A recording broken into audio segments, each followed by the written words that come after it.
आज म हजुरहरुलाई यस्तो पत्ता बनाउन सिकाउँदै छु। यो पत्ता बनाउनको लागि चाहिँ हामीहरुलाई यस्तो वायर चाहिन्छ। यो मैले ह्याप्पीएन्ड शपबाट किनेर लिएर आएको हो। अनि त्यसपछि धागो र कुरुस। कुरुस चाहिँ मैले 4.0 mm को युज गरेको छु। ल सुरु गरौँ यस्तो पत्ता बनाउनको लागि।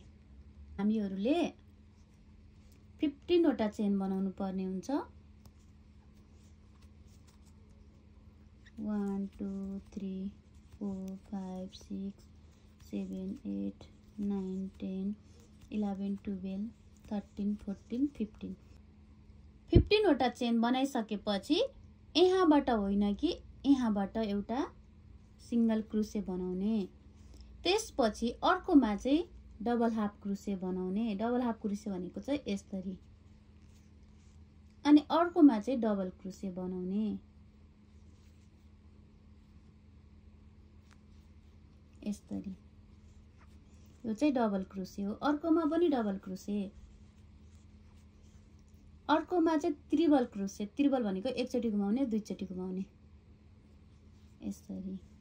एकचोटी निकाल्ने, दुईचोटी निकाल्ने अनि तीनचोटी निकाल्ने। फेरि अर्कोमा एकचोटी, दुईचोटी घुमाउने। यहाँबाट फेरि यस्तै एकचोटी, दुईचोटी, तीनचोटी, फेरि दुईचोटी घुमाएर यहाँबाट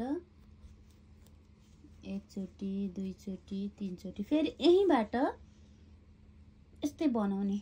डबल ट्रिपल 1 2 यहीँबाट है, यहीँबाट यसरी बनाउने। सुरुमा चाहिँ हामीहरुले सिंगल क्रोशे बनायौं, त्यसपछि डबल हाफ क्रोशे, त्यसपछि double crochet, double crochet, double triple अनि एउटैबाट दुईवटा डबल ट्रिपल, फेरि डबल ट्रिपल।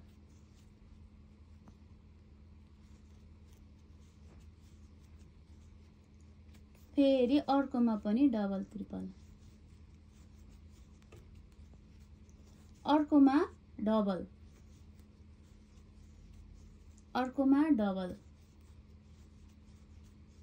अनि अर्कोमा डबल हाफ। अनि अर्कोमा सिंगल।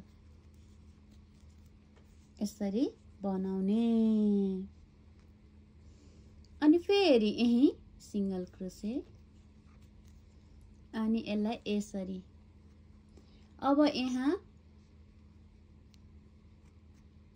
डबल हाफ अनि double double triple, double triple,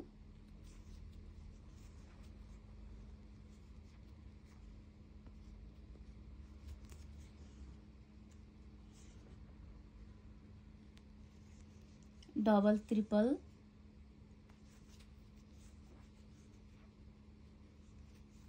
एउटैबाट दुईचोटी डबल ट्रिपल,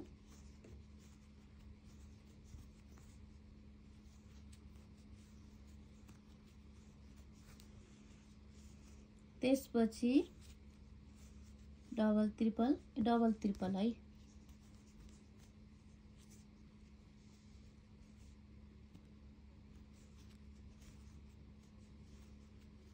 फेरि डबल ट्रिपल,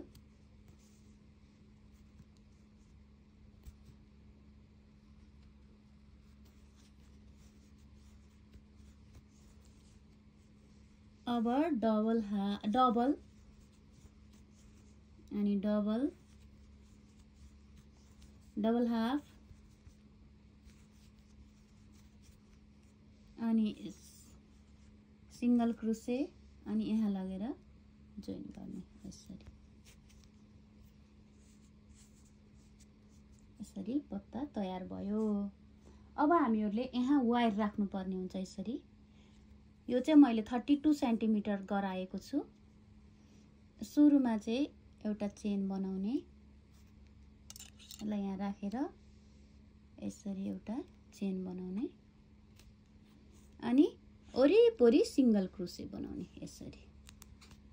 यसरी सिंगल क्रोशे। म यहाँसम्म पुगेपछि फेरि आउँछु है।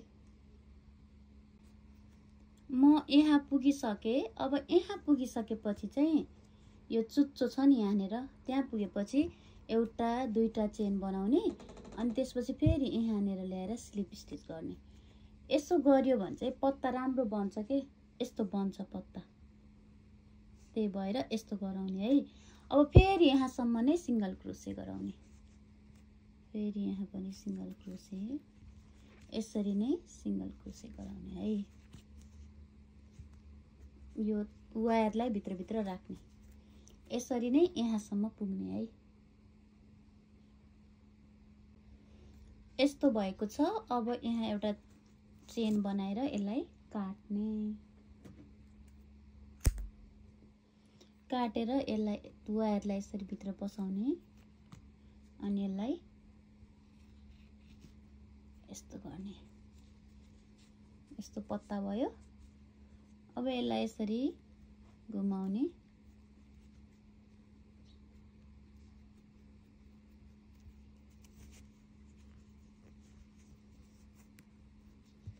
घुमाएर यसलाई यसरी भित्रभित्र राखेर अनि यसलाई पनि यसरी बेटारेर अनि यसलाई काट्दिने। यसरी हाम्रो 3वटा पत्ता तयार भयो, एउटा दुईटा अनि 3टा।